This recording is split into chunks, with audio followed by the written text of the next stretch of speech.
You've had the thought 100 times. You're standing in the shower, warm water running down your back, thinking about nothing in particular. And then it arrives. The solution to the problem you've been chewing on for days. The perfect line for the email? The idea. It lands fully formed, out of nowhere, as if it had been waiting for you all along. But the real reason it showed up in the shower is far stranger than luck. Because it wasn't nowhere. That idea had been assembling itself the entire time. It just couldn't reach you until you stopped trying. And once you understand why, you'll realize the shower isn't magic at all. It's a set of very specific conditions that your brain has been quietly craving. Let's start with what your brain is actually doing when you think you're doing nothing. For a long time, scientists assumed that a resting brain was a quiet brain. That when you weren't focused on a task, your neural activity simply dropped. Then, in 2001, a neurologist named Marcus Rachel noticed something that didn't fit. When his subjects lay in a scanner and were told to relax and think about nothing, a whole network of brain regions lit up and started burning energy. Not less activity, more. He had stumbled onto something that would reshape how we think about thinking. He called it the default mode network. The name is almost misleading because there is nothing idle about it. This is the network your brain switches on when it has nothing external to focus on. When you daydream, when your mind wanders, when you stare out a train window, this system comes alive. And what it does is remarkable. It roams. It connects. It pulls memories from one corner of your mind and pushes them against ideas from another. It runs simulations of the past and the future. It is, in a very real sense, the part of you that thinks when you are not trying to think. How much of your life does this quiet system run? More than you'd guess. Even when you feel busy, your mind slips into wandering for a huge fraction of your waking hours. Researchers who have sampled people's thoughts at random moments throughout the day have found that the mind is off task nearly half the time. Half! You are, for a staggering portion of your life, not really here, not really focused, drifting somewhere else entirely. And for most of history, we treated that drifting as a flaw, a failure of discipline. It turns out it may be one of the most important things your brain does. Now here's the problem. The default mode network has a rival. When you sit down and force yourself to concentrate, when you grip a problem and squeeze, a different system takes over. Focused, deliberate, effortful attention. And these two systems don't run at the same time. When one is on, the other tends to go quiet. So every time you clench your jaw and demand that an answer appear, you are switching off the very network most likely to deliver it. Think about that for a moment. The harder you consciously try to force a creative breakthrough, the more you suppress the machinery that produces breakthroughs. It's like trying to see a dim star by staring straight at it. Look directly and it vanishes. Glance slightly away and it appears. Insight works the same way. It comes in from the side. There's even a name for the frustration this creates. It's called the tip of the tongue state. You know the answer is in there. You can feel its shape, its weight, almost its first letter. But the harder you grab for it, the further it retreats.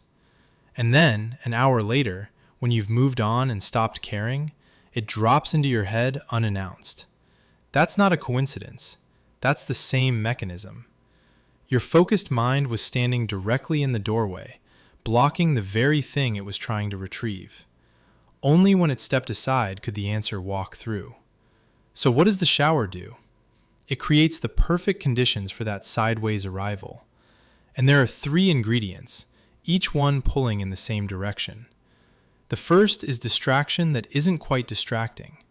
Showering is what psychologists call a low-demand task. It occupies just enough of your attention to keep your focused mind gently busy, but not enough to fully engage it. You don't have to think about how to shower. Your hands know the routine. And that gentle, undemanding activity is exactly what frees the default mode network to wander. Your conscious attention is soft and occupied, so the deeper system slips off its leash and starts making connections. A researcher named Benjamin Baird demonstrated this directly. He gave people a creative problem, then had some of them do an easy, mindless task before returning to it. Those who did the easy task, the mental equivalent of a shower, solved significantly more problems than those who worked straight through. Not thinking about the problem, it turned out, was better than thinking about it. This is also why the effect almost never happens at your desk. At your desk, the task in front of you is too demanding. It grips your focused attention completely and leaves no room for wandering. The shower works precisely because it asks so little of you. The bar is low enough for your mind to climb over and escape. The second ingredient is a state your brain slips into when it's relaxed and unfocused. When you're calm, warm, and pleasantly bored, your brain begins producing more alpha waves, a slower rhythm of electrical activity associated with a loose, drifting, relaxed mind. Researchers studying insight, including the neuroscientist John Cunios, have found that moments of sudden creative realization are often preceded by a burst of alpha activity in the right hemisphere, particularly over the visual cortex. Some describe it almost like the brain briefly closing its eyes to the outside world so it can see inward. That relaxed alpha state is a doorway, and a warm shower, with its white noise and its privacy and its total absence of demands, walks you right through it. The third ingredient is dopamine. A warm shower is mildly, genuinely pleasurable. It relaxes you, and that pleasant relaxation nudges up your dopamine, a brain chemical tied not just to reward, but to the loosening of associations. Higher dopamine tends to widen the net your mind casts, letting it link ideas that would normally sit far apart. And distant, unexpected connections are the raw material of creativity. So the shower doesn't just quiet the noise, it chemically primes your brain to reach further than it usually would. Put those three together and the mystery dissolves. A task easy enough to free your wandering mind, a relaxed state that opens the door to insight, and a chemical nudge that widens your reach. The shower isn't producing ideas, it's removing everything that was blocking them. But there's a deeper piece to this, and it's the part most people miss. The idea that arrives in the shower was not created in the shower. It was created earlier, while you were working hard, and it simply couldn't get through until you let go. This is called the incubation effect, and it has been studied for over a century. When you struggle with a problem and then step away, your mind doesn't stop working on it. It keeps turning the problem over beneath the surface of awareness, quietly, without your permission. The conscious effort you put in beforehand loads the problem into your system. The stepping away lets your unconscious run with it. This is why the breakthrough feels like it comes from nowhere. You weren't aware of the work, so the answer feels like a gift. But you earned it. The struggle was the deposit. The shower was just the withdrawal. Which means the shower alone would give you nothing. If you had never wrestled with the problem, there would be no half-finished idea waiting to snap into place. The magic isn't the relaxation by itself. It's the specific sequence.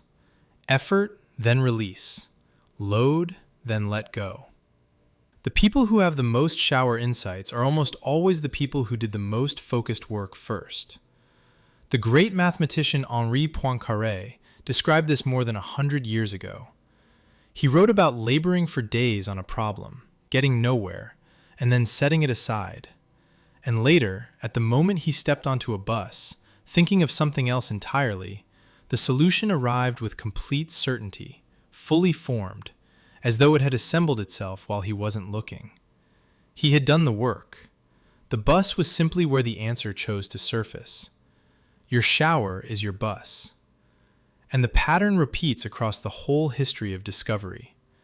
Think of the stories we tell about breakthroughs. An apple falling in a garden. A daydream on a streetcar that revealed the ring shape of a molecule. A moment of ease in a bath that produced a shout of eureka. We remember these as lucky accidents, but look closer and the shape is always the same.